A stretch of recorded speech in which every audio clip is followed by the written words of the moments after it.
Media Production, and today we are live at Vryheid for Zululand District Work and Play Tournament. In the tournament, there are different departments under Upongolo Municipality, Nongoma Municipality, Ulundi, Vryheid, and Dumbe Municipality. Stay tuned for more. Asikbingelele sikwamukele kunaledi Media Production. Please tell us your name, surname, and position, and tell us why are we here njengoba sibona ukuthi kuthe chithisaka kule ndawo yaseFryer osungula namhlanje. Usolethwa kaZulu okhulumayo ovela eminyangweni wezokuthutha ebaqulusini. Njengoba sila namhlanje Sports Day se district yaseZululand, ukhona ama departments namanye ama state owned companies avela ebaqulusini eDumbe, uPhongolo, uNongoma kanye nasoLundi. Ama team afile azodlala namhlanje, ama team aphuma number 1 kuma leagues local na winner ama tournaments kuma leagues local. Njengoba kukanjena ke la sibuka nje kahle abantu abasebenzayo be distressa ngoba umsebenzi usisikhathi usifakela ingcindezi kune singakwazi ukuthi siperform kahle emsebenzini. Kodwa uma siba nensuku ezikanje lesivamisa kuba nazo during the weeks at local level, kuba usuku lesithathu basinikeza nje hour no half ngeviki kuba ngolesithathu udlala ama games e-league. Siyadlaleke negame ne one day tournament la khona udlala khona wonke ama sport codes khona, from soccer, male and female, netball, i-volleyball emixile, sometimes sibe no tug of war namanye ama sport codes kuya ngokuthi abantu ba available kangakanani ngolanga lelo. Njengoba sinjena namhlanje ngingachaza eqaleni ukuthi abaphumelele lapho kulo one day tournaments nakuma leagues abadlala njalo ngolesithathu ibona ke abala namhlanje ukuzodlala lawo ma games lawo. As a coach, how do you ensure ukuthi your team is mentally prepared ukuze beyodlala? Mina njengo coach njengoba sisebenza imvamisa sibe nesikhathi enough to prepare for ama games. Kodwa ukuze sikwazi ukuthi masiyodlala ngazi sabadlali ba happy anokuthi i-purpose yodlala kwethu iyafezeka. Ngiye ukuthi mhlawumbe uma sinama off days kwi league ngicela ukuthi aba prepare ama friendly games with abantu ababaziyo. Ngoba bona ukuthi abantu imvamisa abantu edlala ngabo abantu abalocal, so basithola ama friendly games abantu ababaziyo odlala ama friendly games. Madlala ama friendly games ila share khona ama ideas khona ukuthi sifisa ukudlala kanjani, yini inhloso sifuna ukuyenza, and makuphela ama seasons isikhathi si organize sibe nama prize, sibe ne prize as a team la khona esibiza khona abantu abadlala isport kuphela sibe nalo prize. Kodwa ke futhi ngowasemsebenzini siye sithi ngonyaka at least once a year as a department yethu officer sebaqulusini sibe ne sports day sethu sodwa la khona esidlala khona yonke into khona. Bakhona umuntu othola ukuthi alithanda ibhola njenganami nje ngucoach nje, ibhola ngiyalithanda ukudlala kodwa angikho good ukudlala. Lapha emsebenzini ngiyathola opportunity ukuthi nami ngidlale ngoba basuke vele bebaningi abantu afuna ukudlala and ama games asuke emaningi. So lapho ke kuyasiza sokuthi lapho at least nomunye ade saba ukudlala simba ukuthi is a good player, uzogcisuzwa ngabadlali bethe uSibani mana akafiki bedlala ileague kodwa he is a good player, sicela simlande mesodlala ileague, sigcine sibalanda kanjalo abanye abadlali.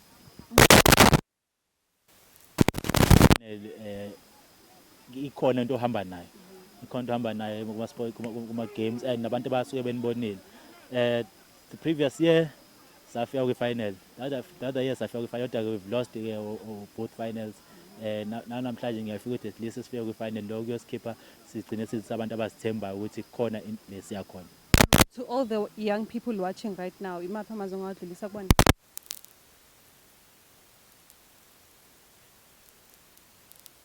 Sikwamukele kunaledi Media Production. Cela usitshele igama, isibongo, iposition yakho nokuthi kungani silana usukwini namhlanje njengoba sibona ukuthi kugcwele abadlali kule nkundla yezemidlalo. Sawubona sisi, ngusipho Simambatheni, ngisuka Olundi, ngucoach ngikhoshi team yasoLundi. Ngoba silana sizodlala work and play ngenhloso ukuthi exercise imizimba yethu njengabasebenzi ukuze imizimba yethu siyivikele ezifeni ezilule engathi zisiphathe. Cishe lokho singakusho njengamanje. Siyabona coach ukuthi i-team yakho isidlalile, mhlambe ngesikhathi bezodlala ikuphi obukulindele nanokuthi ngesikhathi bedlala kukhona yini mhlambe abakufezile kulokho obukulindele? Ngesikhathi sizongena eground bengikulindele ukuthi sifanele siwine noma kanjani ngoba ama game ethu i-point system. Point system ibizosilekela ukuthiwa suthola 3 points. But ngeshwa suthola ngaka u3 points. Kodwa ebekade ngikulindele kubona akukho engakhala ngakho bakwenze konke ngendlela. Into engiyibukile nje silimazile ukushintsha kwey'khathi isikhathi esidlala manje 15 minutes okuyisikhathi esincane kakhulu kodwa nje i-team yami yona idlale kahle kakhulu. Mhlambe ke njoba usho ukuthi i-challenge ebenibhekene nayo ukushintsha kwesikhathi ayikho any challenge mhlambe ebekhona ngoba siyazi ukuthi kuyaye kube nezingqinamba abantu abebhekana nazo mhlambe abanye baye becomplain mhlambe ngotshani abanye becomplain ngakho inhlabathi. No tethu kwamanje akukho esikomplena ngakho ngoba segroundini i-pitch i-right i-refereeing yethu i-right kube isikhathi kuphela umuntu akhale ngaso ukuthi sibe sincane nanokuthi singena mina ngene nginomqondo ukuthi dlala 20 minutes uma sekuphakathi sashintsha isikhathi saba 15 minutes cishe lokho kusiphazamisile ngokwama-plans ngoba besiplanela u-20 minutes ukuthi is-2020 njengamanje kugcina seku-15-15 kodwa ngiyacabanga ukuthi igame elandelayo sesizozama uku-adjust kulo 15 minutes esisinawo sibone sivina kanjani. Wonke umuntu omusha obukayo njengamanje ikuphi ongakusho kuyena?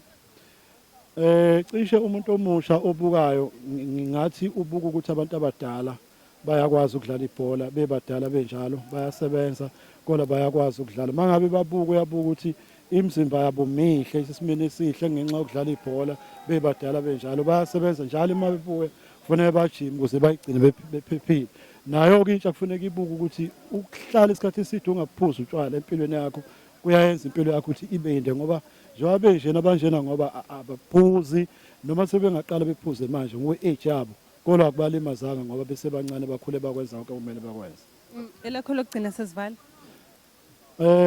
Elami lokugcina mhlawumbe umuntu akabonge nje ukuthi asibonge abahleli bomdlalo sibonge mhlawumbe indlela abasemukele ngayo kodwa bengingancoma ukuthi ngokulandelayo abadlali na wonke umuntu ohlelayo sithi ukubuka kancane indaba yesikhathi ngoba njengamanje sidlala 15 minutes kungenxa yesikhathi angeke siblame umuntu ungaba ukuthi ama-organizers ngeke siwablame ngoba nathi njengama-team asifikanga ngesikhathi ekumele sifike ngaso nanokuthi-ke wonke umuntu okhona la emagroundini ngimfisela ukuthi masikiwe emakhaya baphepha abantu bengabikho abalimele ngoba inhloso yethu ukuzokwakha umngane khona ukulimazana. Ngiyathokoza kakhulu sisi. Thank you for your time. Siyabona ukuthi there are different sports akhona la khona i-soccer, i-netball, i-volleyball. Mhlawumbe yini inhloso yale zemidlalo ezikhona osukwini namhlanje? Inhloso ezemidlalo ukugcina abasebenzi be-right emzimbeni nasemqondweni. Iyo ndaba kubeza kuthiwa u-work and play. Kodwa nje sipromota i-healthy lifestyle. Kahle kahle kumele ngabe sidlala yonke imidlalo kusukela kumrabaraba, induku, ibhola, yonke into nje kumele ngabe sayidlala oma-aerobics. Kodwa-ke manje sizodlala i-volleyball, ne-soccer, ne-netball, ne-lady soccer kwamanje.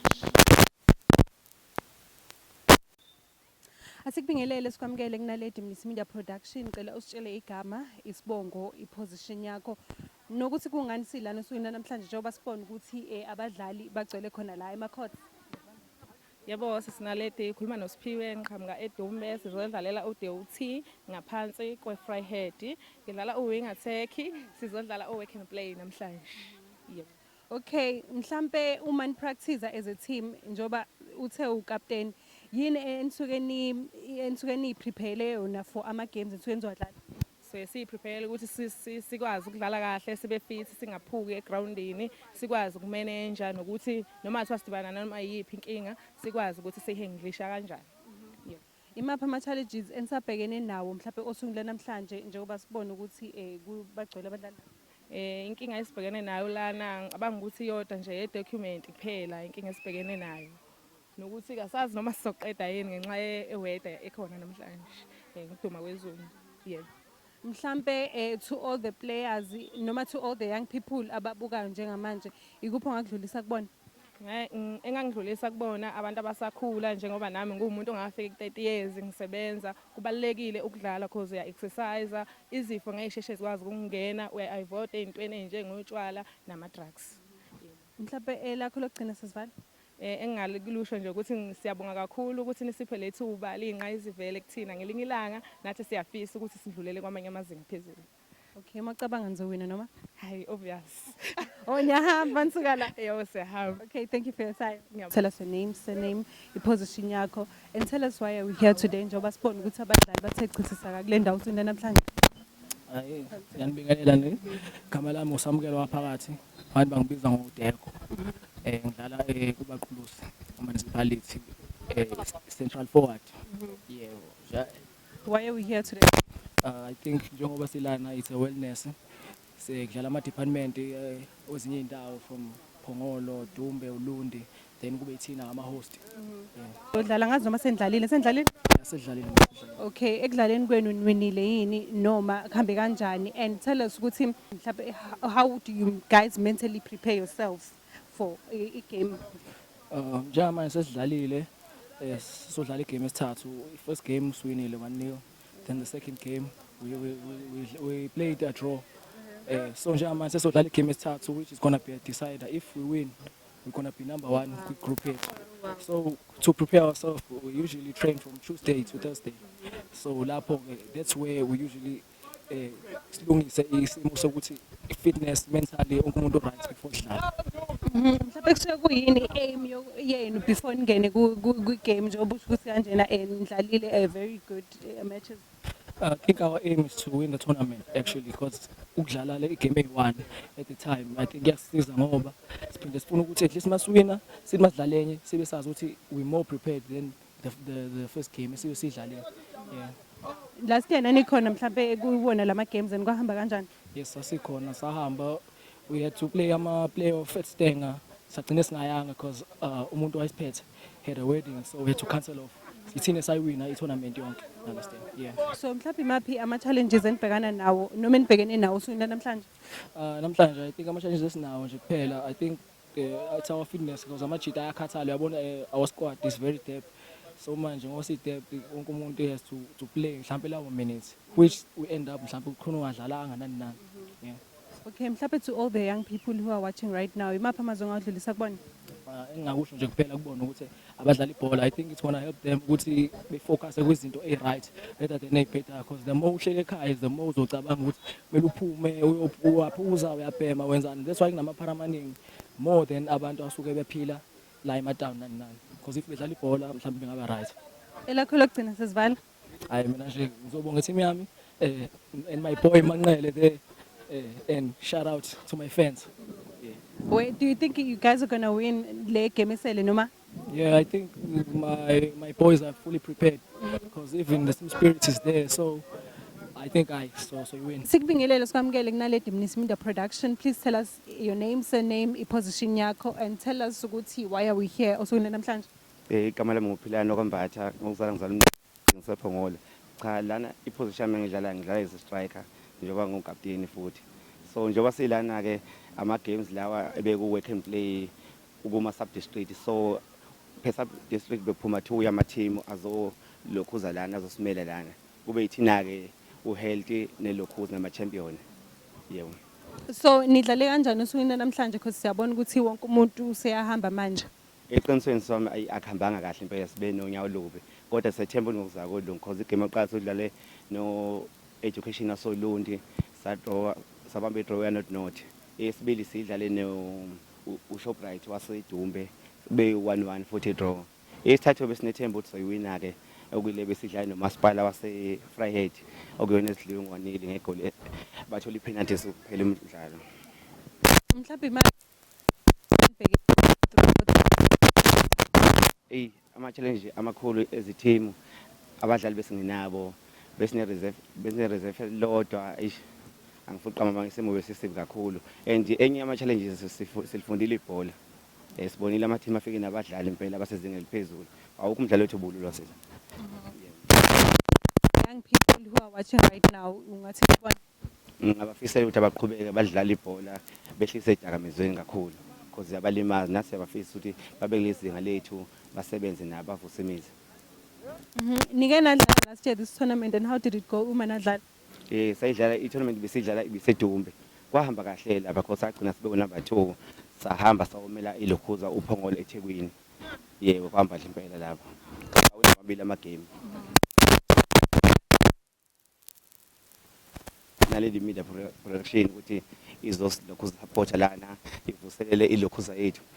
Ama sports because abantu abathatha serious batshela mhlambe siyabhoreka mhlambe sinake sikwenza ngaba business yabo, kodwa lokho yasilokhuza nomqondo ukuthi si refresh kakhulu emqondweni.